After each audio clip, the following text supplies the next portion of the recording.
Okay, the recording is started. You can begin. Right, sir. Good day, sir. Good day, class. Today we'll be covering chapter 6, which deals with leading with integrity and moral purpose. This presentation will be done by myself, Sion Jack, Mr. Clyde Haripasad, and Mr. Sheldon Gibbs. Chapter overview: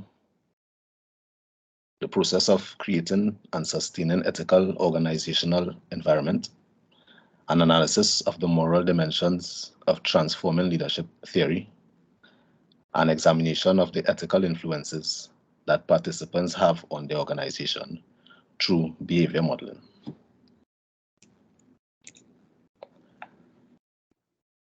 Understanding and applying ethical theories.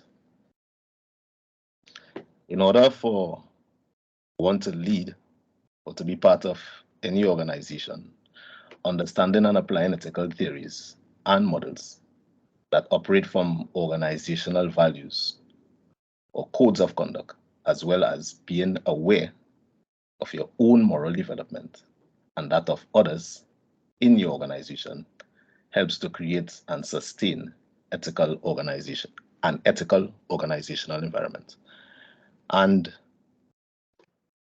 this introduction to the chapter, there are some pointers that we saw as necessary. One, understanding and the application.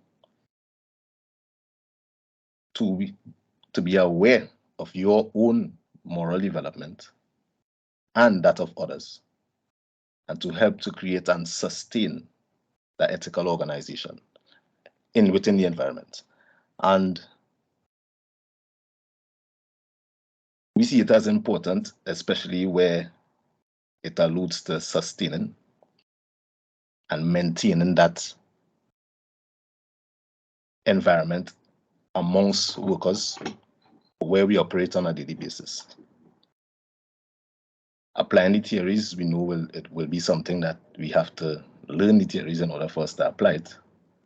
And our self-introspection, our own morals, and considering that of others are some important and key fundamental factors in order to enforce these ethical theories within the workplace.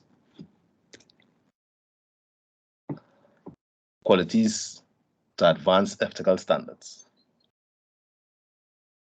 Nash 1990 proposes 4 qualities that are necessary for participants to advance ethical standards in an organization.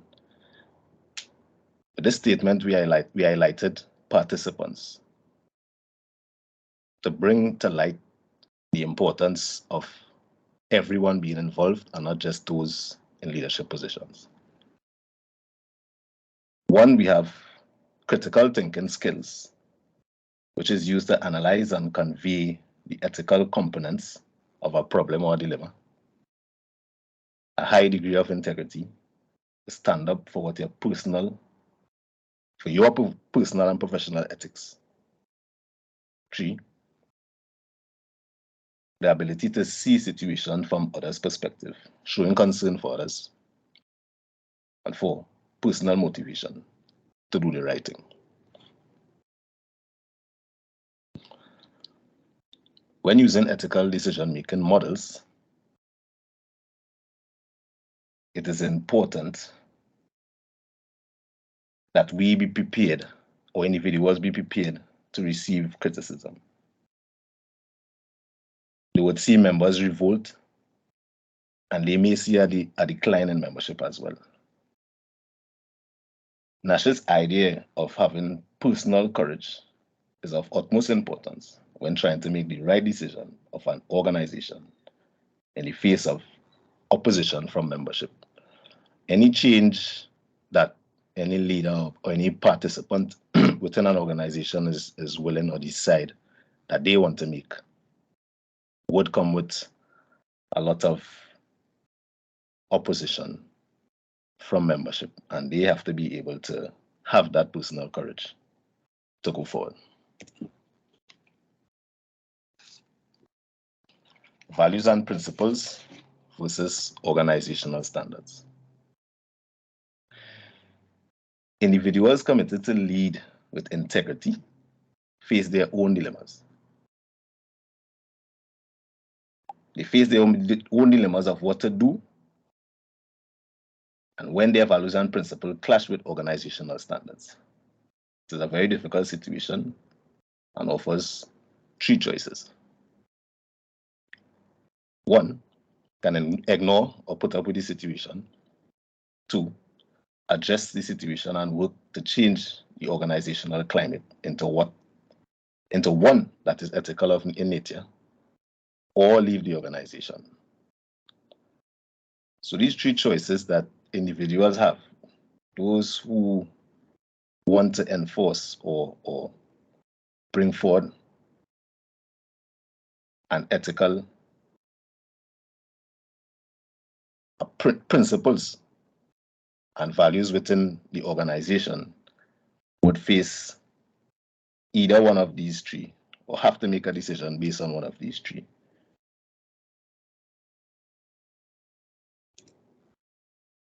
Go to example one. I don't know if any class member is aware of this individual, knows this individual, Edward Snowden. He was an American whistleblower who was employed with the NSA and discovered that the organization was spying on citizens through electronically. And he decided to make a stand. He invited some journalists to Hong Kong and he revealed the information to them. He attempted to flee Hong Kong to South America, and the flight ended up diverting into Russia, where he now resides. He, as an individual, was willing to make that decision and stand by the consequences that came with that decision.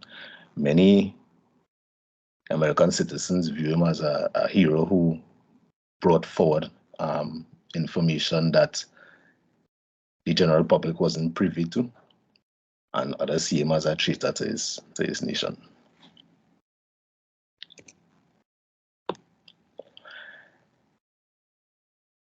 Ethical fitness. Kidder 2005 described ethical fitness as getting in shape to tackle the tough ethical dilemmas as they arise.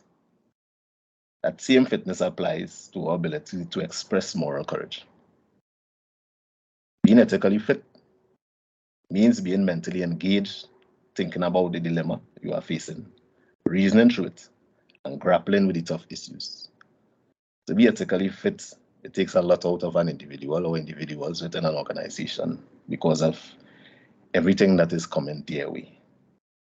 They have to be able to express the courage to continue going or to face anything that comes against them, and to be mentally engaged, thinking about the dilemma that you face and applying the theories, as we mentioned earlier, in ways to deal with these dilemmas that come their way.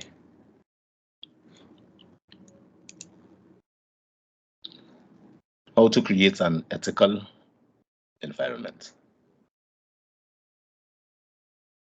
When you identify a problem as having moral or ethical implications and involve others in the decision-making process, you provide another example of how an ethical environment is established.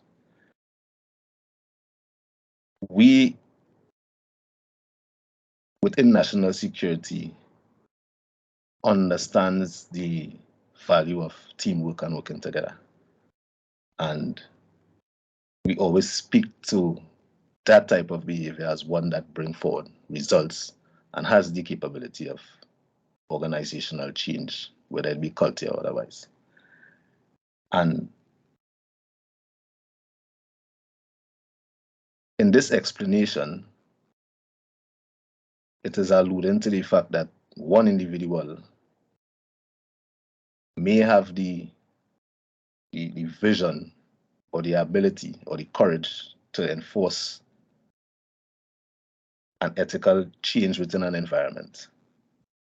But for that individual to do it alone would be something very, very stressful.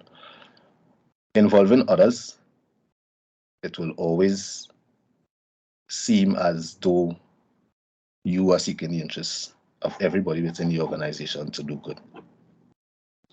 And it has also forced individuals to do some self-introspection, which over time they will create or feel the obligation to maintain good ethical working relations. So this is just a continuation of what was explained earlier in terms of the group working together rather than one individual doing the work. Bad or toxic leaders. Kellerman 2004 and Lipman Blumen 2005 addressed the notion of bad or toxic leaders and their resulting negative consequences. Kellerman divides bad leadership into two categories: bad as in ineffective and bad as in unethical. The definition of an ineffective leader includes the failure to achieve the desired change, whereas unethical leadership fails to distinguish between right and wrong. So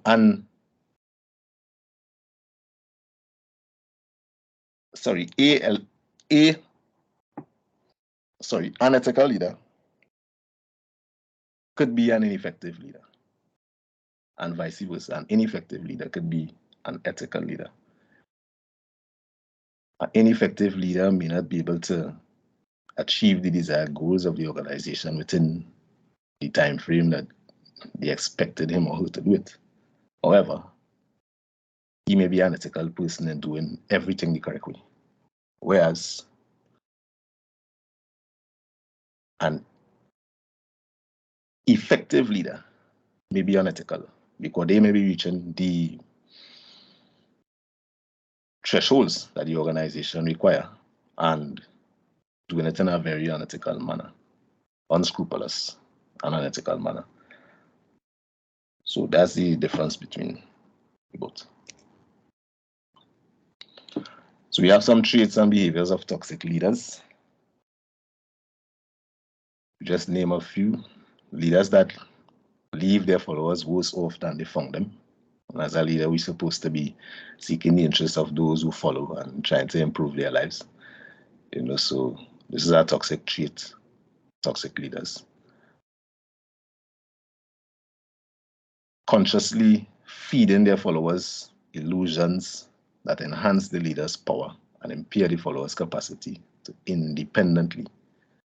independently, persuading followers that the leader is the only one who can save them or the organization. So there's no empowering taking place there. He or she sees themselves as the king or queen within the organization, and they have the power to enforce any change. This is a continuation of some of the traits where toxic leadership is concerned. Rewarding ethical behaviors. Creating awards and recognition for members who help sustain an ethical environment by taking risks to do the right thing is a powerful way to publicly acknowledge and promote ethical behavior. In this case, ethical behavior, good behavior, the correct behavior for the organization is being rewarded. What this does is encourage others to do the same, as they see a reward is being given for good behavior or good ethical behavior, and this will continue throughout the organization.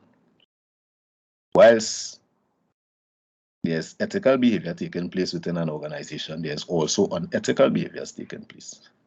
And these unethical behaviors has to be addressed.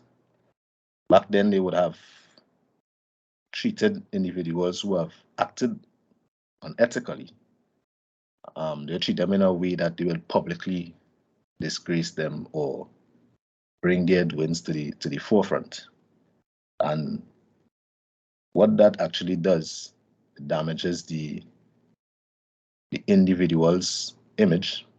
It also has an effect on the image of the organization. And it is not a good fit for the organization.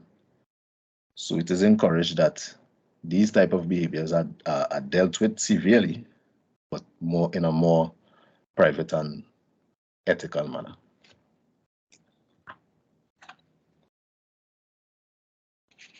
Poor ethical environments. Some organizations lack positive ethical environment because leaders and participants are not committed to moral orientation. These types of organization may reward unethical behaviors because it is seen as improving the organization. And over time, a culture is developed and eventually becomes the identity of the organization. So if we have individuals within an organization who are doing things unethically, the wrong way, they are unscrupulous, but they are getting the results. Some may see that the organization is improving, profits are being made, new branches are being opened, but the identity of the organization is affected over time because individuals that come into the organization come into that culture and sometimes forced to act that way.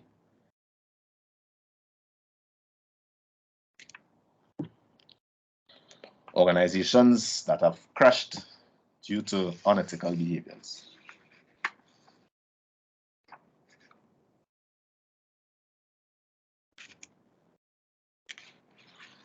So we have 3 individuals here that we choose.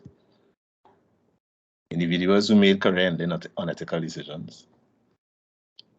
In the first picture, we have, could anybody from the class say who's that first person in the picture? If they know that person, the lady, sorry.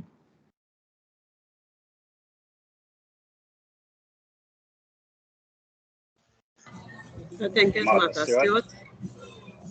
Correct, that is Martha Stewart, right? She's the CEO of Humble Living. She severely damaged her company over a cover-up, some insider trading scheme, and received federal prison. Lucky enough, she was able to come out and restart her business and make a total turnaround within her life. But her unethical behavior is what caused her to end up in a federal prison. The second person we have in the picture is Jack Abramoff.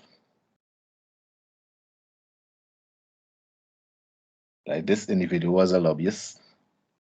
He received approximately $82 million from Indian tribes within America, which he represented.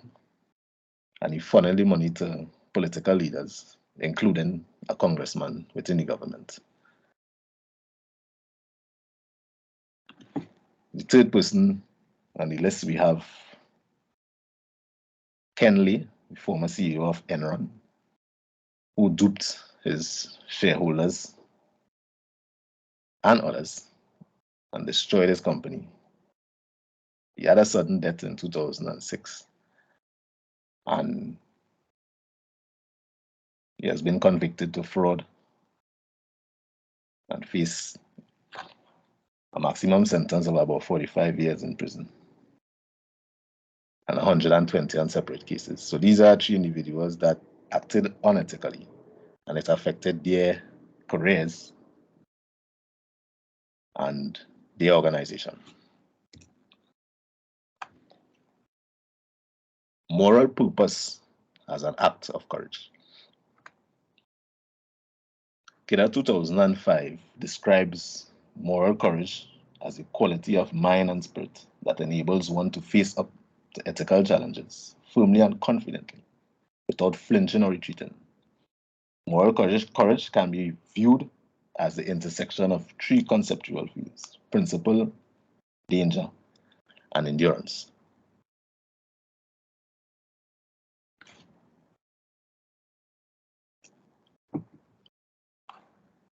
This individual here, we can used as a shining example of moral courage.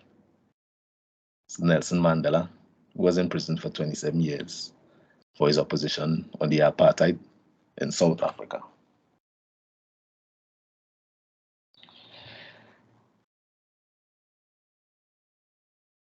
Nelson Mandela had to apply or have the keen awareness of danger and the risk of losing friends, losing his job, losing followers. Because not everybody would agree to the decision that you as an individual make. And he knew the price of the action that he took. And he endured it for 27 years. Came out of the prison to be the president of South Africa. Here we have some assumptions about ethical leadership. Ethics is the heart of leadership. It is said you cannot have a complete discussion about leadership without including ethical components associated with the leadership process. In order for one to lead, we have followers who would have some morals about themselves, and they would try to align their morals with the leaders that they tend to follow.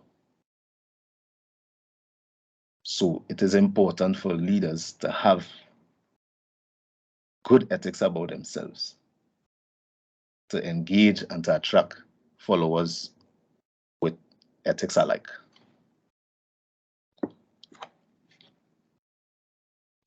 Ethical leadership can be learned. Ethical learning is a process involving experience, reflection, conceptualization, and application. Trial and error can sharpen your ethical analysis, as well as your reflection about notions of what is just, what is fair in any given situation. So it is important that leaders know that they can learn to be ethical. They can learn ethical theories. They can learn from trial and error. You may have made a decision before, and you know the second time is not to make a decision, especially as a leader. So here's a continuation of some of the examples, of some of the assumptions.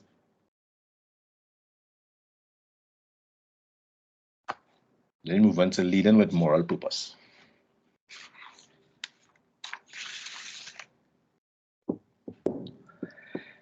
Leading with moral purpose calls for an examination of your assumptions about what is ethical and what is unethical. What is good leadership versus what is bad leadership? What are toxic behaviors versus non-toxic behaviors and traits? And we have 3 questions here that leaders may ask themselves, or someone may ask leaders. How far are you willing to go to advance your core values and do the right thing? As we see the distance Nelson Mandela went. What you are willing to risk to achieve the values of justice and fairness. And lastly, how will you wrestle with an inconsistency between your values and the values of your organization? And these 3 points are critical and very important when we're speaking about leading with a moral purpose. And if you ask yourself these questions, and you don't have the correct answers to these questions, then you need to revisit yourself, do some self-introspection, and really decide if that is the direction you want to go or the decision that you want to make.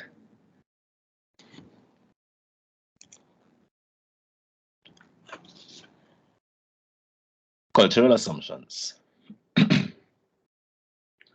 Ethics exists in a cultural context.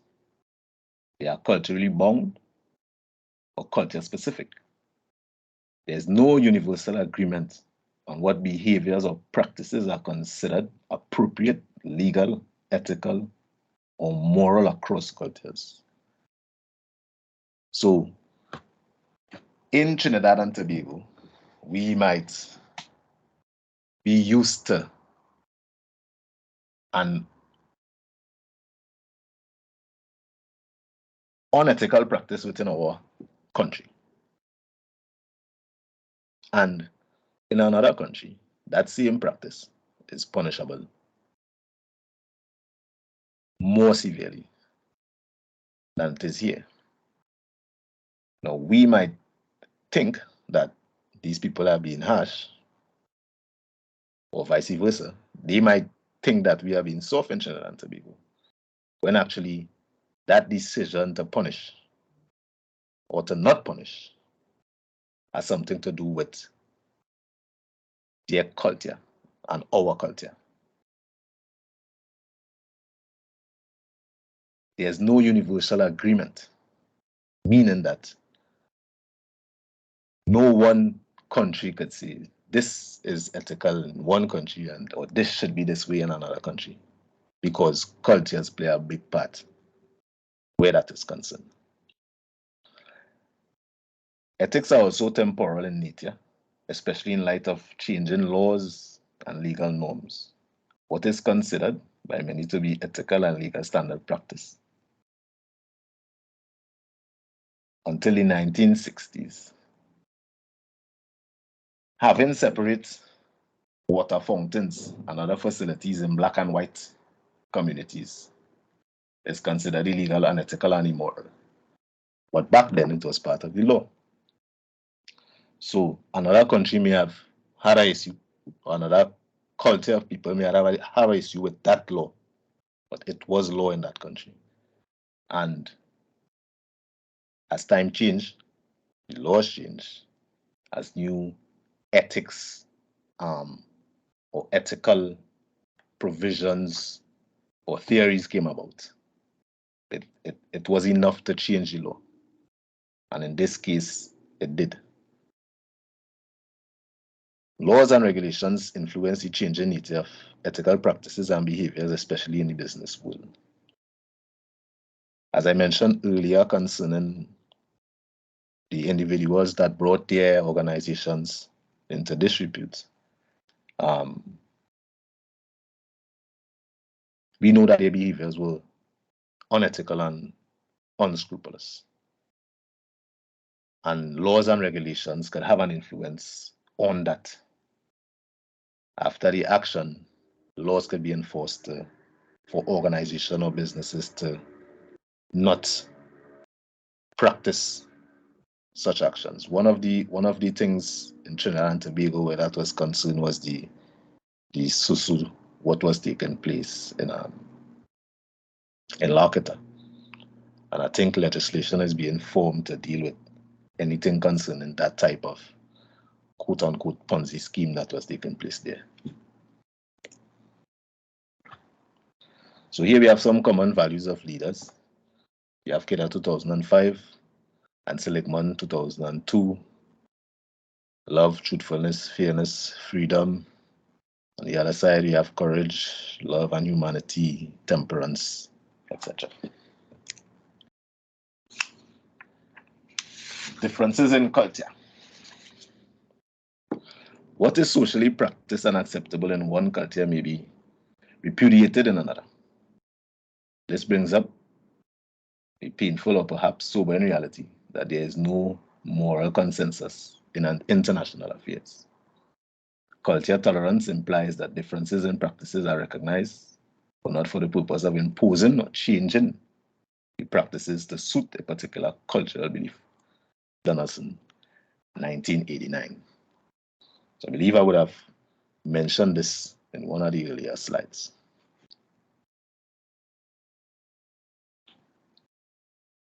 So you have culture and corruption. Corruption is a culturally structured behavior with varying degrees of tolerance and therefore varying frequencies of occurrence across countries. Right? So one nation's perception of corruption may not be the same as another. Out of 91 countries, a poll was done. As a matter of fact, a corruption perception index in 2001. It was published by the world's leading non-governmental organization fighting corruption. They ranked 91 countries on a scale from 1 to 10, with 10 being the cleanest score. 91 countries. Out of 91 countries, 56 countries scored 5.0.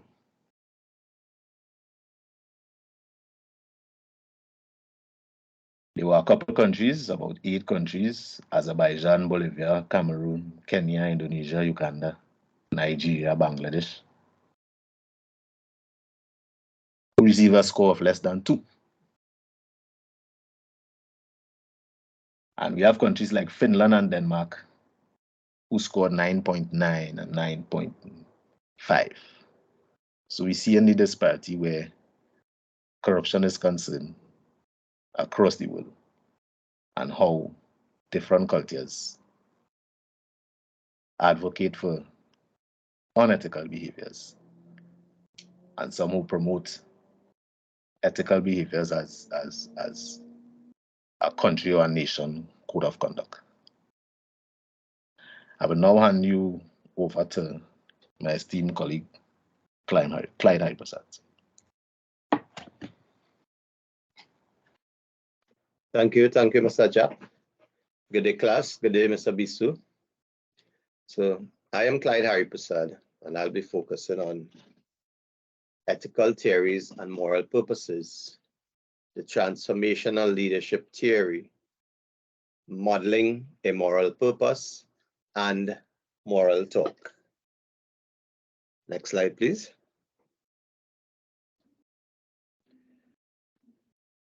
Human behavior as it relates to ethics and ethical development dates back to the early days of great philosopher kings, such as Aristotle, whose photo you're seeing there, Plato and Socrates, as well as later philosophers and scholars, such as Immanuel Kant and John Stuart Mill. Ethical theories. We may ask ourselves, what is it? These are theories that gives an insight into how human judgments are made and the thought processes individuals engage in to solve ethical dilemmas and other problems. Next slide, please. As we discuss ethics, we must look at the transformational leader and the transformational leadership theory. According to James MacGregor Burns, the leadership theory that includes a strong component of ethics and morals is the transformation theory, which gives ways for leaders and followers to raise one another to higher levels of morality and motivation. This is Burns, 1978. Transforming leadership reaches moral dimensions when the leaders and participant behavior and ethical aspirations are elevated by mutual influences on one another. Burns again.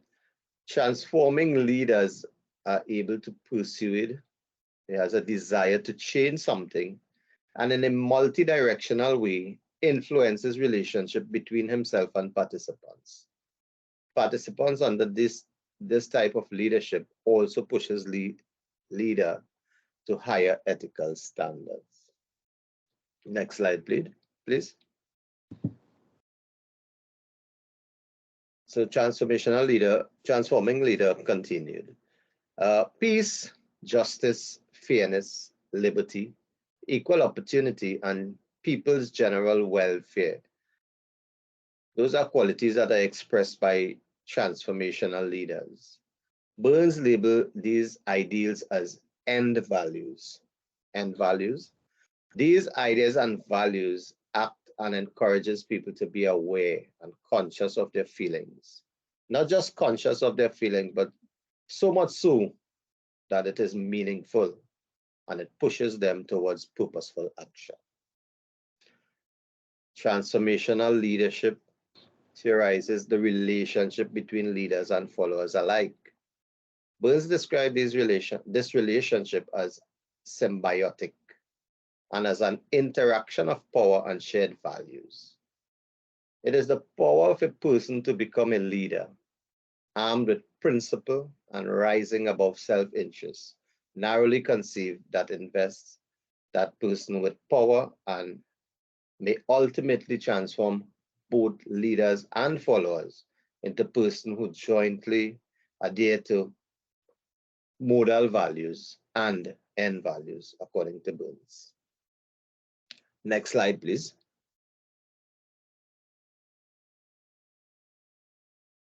Lauren Binkley.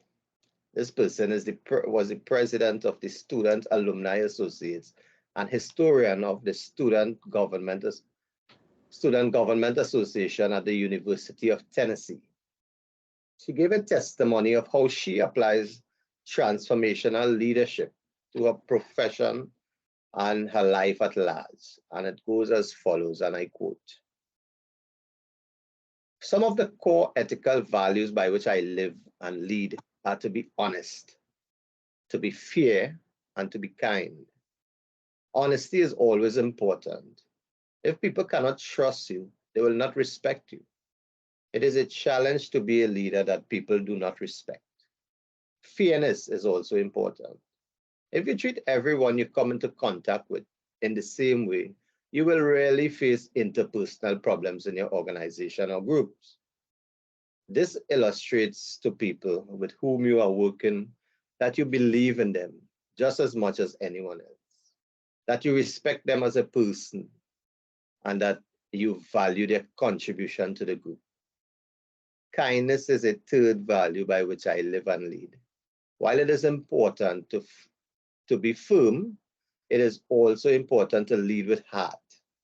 Most people will be more invested in the organization or group if they know people in that group care about them and what is going on in their lives. By showing kindness to everyone you come into contact with, you are bettering yourself and showing others that they are appreciated. Class, this example by Ms. Binkley is surely an example to live by, is surely something to look at. We must ask ourselves, is this what we're seeing in our organizations? And if not, let us do our part. Yeah. Next slide, please. Right, so modeling a moral purpose. If participants admire or identify with another member or leader, they will be more likely to imitate that person's behavior. Social learning theory provides a framework for understanding how individuals learn from others. This is according to Sims and Lorenzi, 1992. Also, according to Bandura, 1977, the pioneer of social learning theory postulated that people can learn indirectly from observation or by vicarious learning. Vicarious learning or behavioral modeling has major influence in the leadership process. Members of organization and community can absorb ethics by mere observation of persons who model such practices in their leadership approaches. Next slide, please. Behavioral modeling. Behavioral modeling supports the transforming leader, as leaders inspire participants, and participants also inspire leaders. I'll give you an example. A football coach benches a star player for violating an NCAA rule, even though the coach needs the player to clinch the final playoff game. Organizational and team members learn by observing how a peer is treated. That negative consequence result from such behavior. This is Sims and Lorenzi, 1992, refer to this phenomenon as outcome expectation. Participants also might infer that the leader possesses a high degree of integrity and is motivated to do the right thing. the behavior of the leader or the coach in the example then influences team members to act ethically because that is what is reinforced, or because they want to avoid punishment for ethical behavior, or even both. Next slide, please. Participants also model behavior that inspires leaders. Remember, as I said earlier, in behavioral modeling, leaders inspire participants and participants also inspire leaders. So in this example, participants also model behaviors that inspire leaders, ethical awareness. That's according to Chalef 1995. For example, the members of a student-owned food co-op influenced the student manager to use empathy in deciding whether to dismiss an employee who missed work 3 days in a row to take care of his ill elderly grandmother. The members asked the manager to consider the fact that the employee was putting himself through school and that he was the only relative who could care for his grandmother. They suggested that the manager revise the work schedule and allow the employee time to help his grandmother and still maintain some hours at the co-op. In this example, the members were modeling how empathy could be used by putting themselves in the employee's situation and realizing what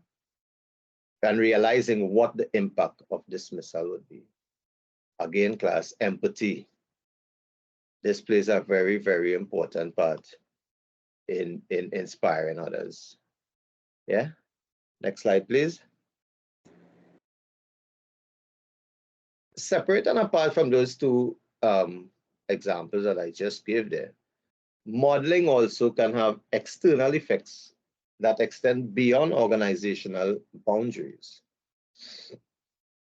Ben Cohen and Jerry Greenfield of Ben & Jerry's ice cream, they model a type of socially responsible behavior in the business world when they donated pre-tax profits to social programs. By doing this, Ben & Jerry attempted to model a moral standard for other business leaders to follow. Howell and Avolio, 1992. Since Ben & Jerry's initiative, many other companies have committed to socially responsible efforts. Examples include the Body Shop, Honeywell Inc., and Bell Atlantic Corp. The Dell Computer Company is known as a leader in its industry for its recycling initiatives.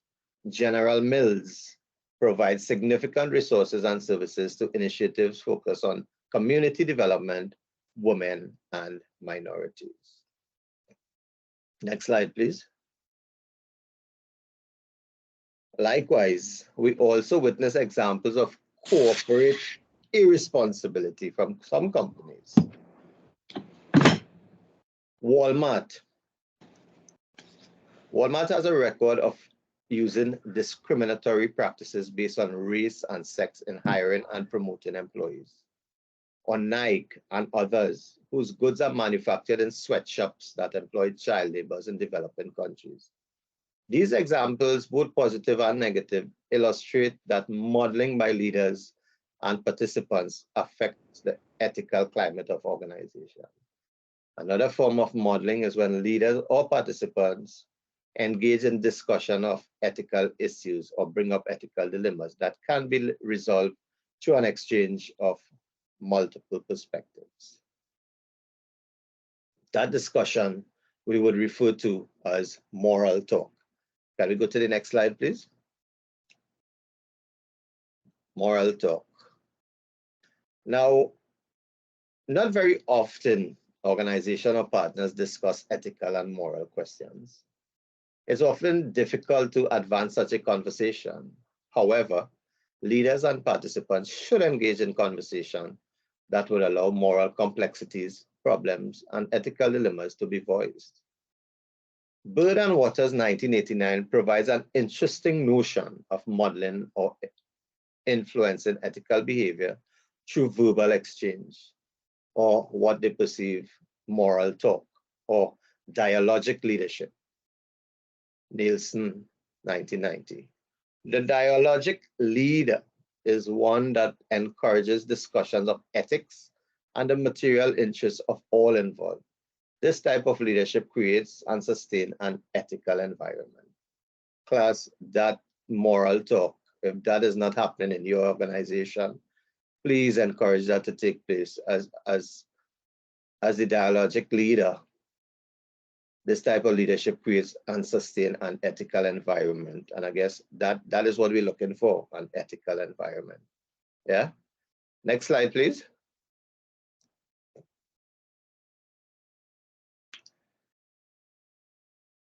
And it is somewhat unfortunate that individuals, both leaders and participants, are hesitant to discuss ethical dilemmas.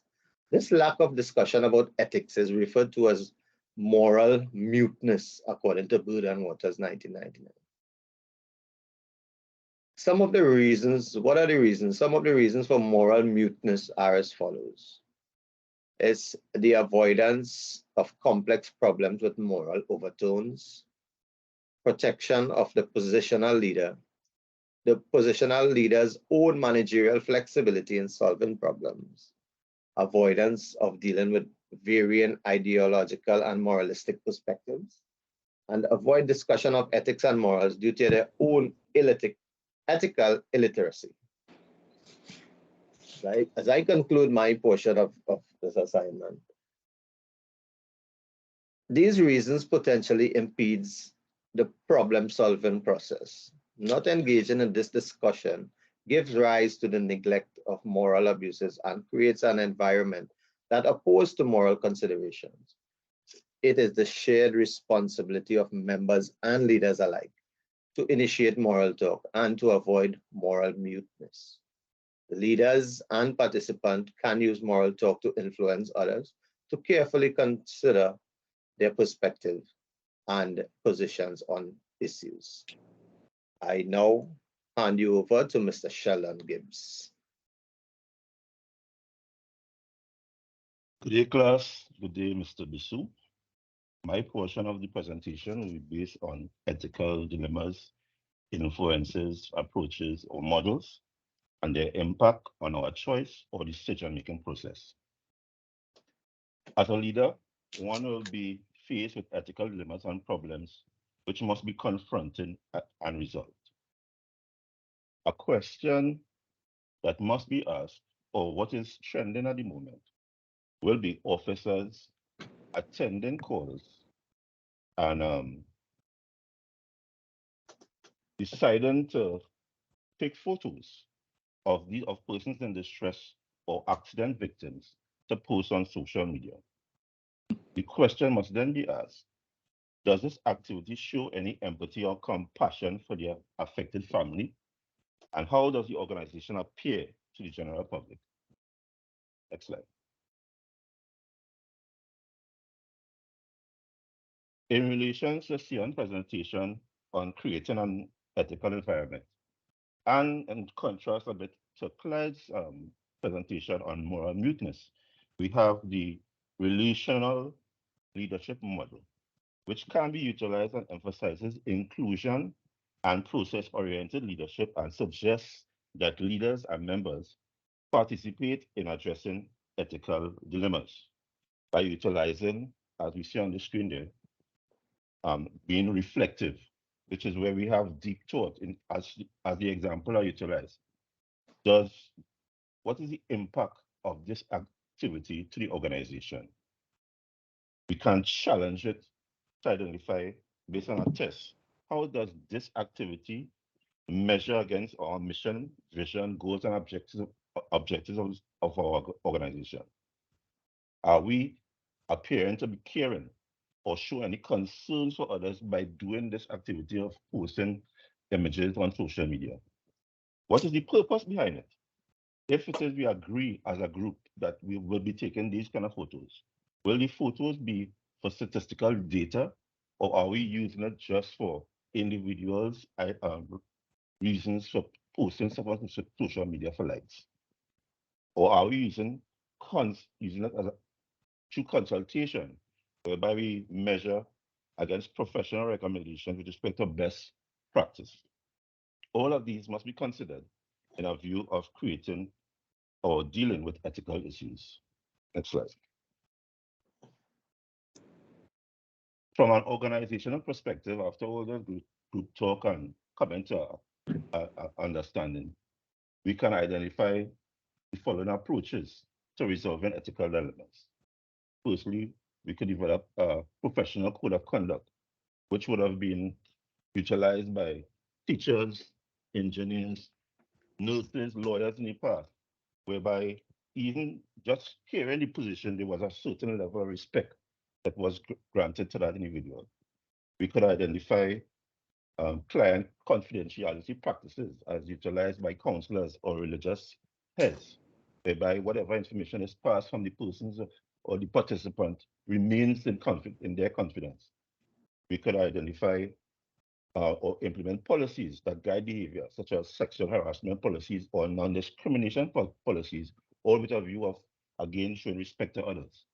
We can identify code of honor conduct, for instance, as in the situation of classroom tests. The conditions set for the test would be you're not allowed to walk in with any additional information that may cause you to have an advantage over others with respect to information related to the test. Or we could identify statements of standards and values or constitutions or bylaws, all which are to aid the decision-making process. But we must also remember that regardless of what we choose to do here, it is still dependent on human judgment and analysis to determine if an ethical dilemma has occurred. Next slide.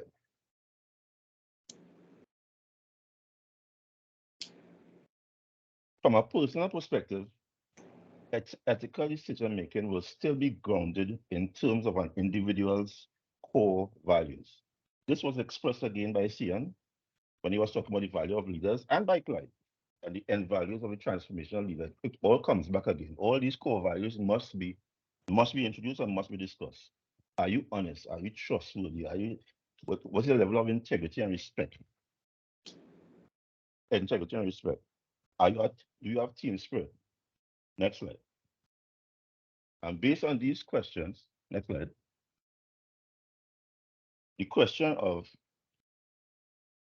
the choice that you have to be made, is it one that could be considered a right versus wrong decision, which may be infused with some form of moral temptation, as in the case of a person going to, let's say, Tong country to pay a bribe to get a development fast track without providing all the developmental or proven facets. So they're trying to speed up the process. Or will the question be, in difficult situations, one can be faced with deciding between choices that may both appear to be right. And in these situations, where we have the right versus right choices, next slide, we will now, using KIDA from 2005, identify the 4-dilemma paradigm model, which was the framework for examining right versus right choices. And in this regard, there's the issue of the choice showing justice versus mercy. Are we going by the book or are we bending the rules? Does fairness and equity conflict with compassion, empathy, and love? That's the question we may ask. We may also look at, is the decision the short-term decision versus the long-term decision? What's the impact? Is there an immediate need or quick gratification as opposed to a long-term investing? The situation of the individual versus the community. Is the right of a person preserved or focusing on self, or is the needs for the many outweighing the individual interests? And last but not least, we have truth versus loyalty. In that regard, facts sometimes goes against allegiance, and honesty competes with commitment, responsibility, or promise keeping. Next slide. KIDA also identified 3 principles for ethical decision making. The first being the ends-based thinking, which is really a utilitarian approach. Does the institution produce the greatest good for the greatest number of people? or does the decision produce the greatest benefit and least harm? The second option, the rule-based thinking, which follows more of a Kant categorical imperative, is it based firmly on duty or what we ought to do rather than what we think might work? And then last but not least, we have the core-based thinking, which follows more along the lines of a golden rule principle, putting love for others first, putting yourself in the person's shoes, imagining how you would feel if you were the recipient rather than the perpetrator of your action. But according to Kidder, it is always best to utilize all three principles before making a decision. Next slide. In Clyde's presentation, he spoke about Aristotle, and Aristotle was one of the his principles was one of the more foundations for professionals in the field of psychology and counseling. In fact, Bucamp and Childress, 1979, proposed a critical evaluation approach whereby they utilize 5 principles, which you see on the screen right now. The first being respecting autonomy, assuming a person is competent enough to make rational decisions. Now, in that regard, freedom, they must have the freedom of choice and respect for others. Then we have, will the decision do any harm? The decision must have no physical or psychological harm to the persons that may be recipient of the result. What does your decision have in terms of how does it benefit others? Is the decision in the best interest of the organization, or does it promote individual interests? Is the decision being just? Is it fair? Does it provide some level of equity? And last but not least, is your decision being faithful? Are you keeping your promises? Are you maintaining the loyalty of the group based on relationship and trust? Next slide. There's another informal decision-making model, which is the newspaper test. In this regard, will you be comfortable with the decision you make if it appears in the paper, if the decision, the action, or the behavior that you put forward, will you be proud to see if that was represented on a newspaper? Next slide. When implementing decision-making models, we use the ethical decision-making models for proper analysis before an informed decision can be made. Instead of just reacting, it is always better to pause and reflect for the best possible decision to be made. Next slide. So the summary for this chapter, we discuss the complexity of leading with integrity, moral development, the influence of role models, value-driven leadership, and organizational environment. We also discuss the process of ethical change and that it takes time for that process to be dealt with. Persons in organizations will make mistakes, but is also encouraged because that path through which learning can take place. Raising questions about ethical issues is fundamental to leading with integrity. Next slide. Leading with moral purpose has as many questions as it does answers, and culture affects integrity in relation to corruption. How does culture affect integrity in relation to corruption? The relationship leadership model, leading with moral purpose and empowering others to lead by example, including others in resolving ethical dilemmas and acting ethically.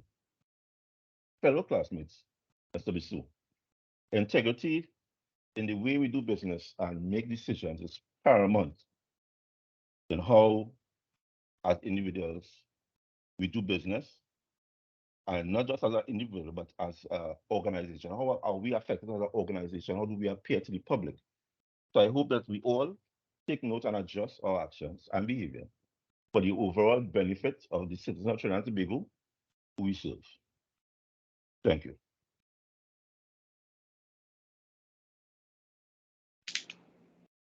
Any questions?